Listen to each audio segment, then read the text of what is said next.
Luc Hermans en dit jaar ga ik gitaar spelen bij het Muziekgala, akoestisch en elektrisch.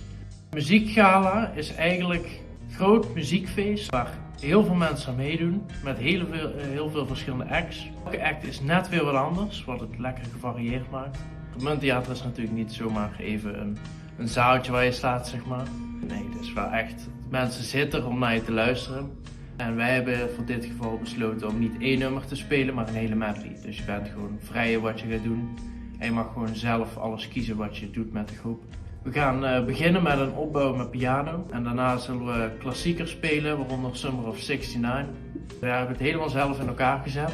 Als we bijvoorbeeld ergens even niet uitkwamen, dan hebben we wel aan een docent gevraagd. Maar eigenlijk hebben we alles zelf in elkaar gepuzzeld.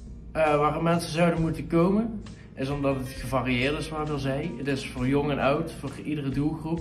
En er zit voor iedereen eigenlijk wel wat wils in. En natuurlijk de jeugd te stimuleren die hier op dit moment op het podium staat.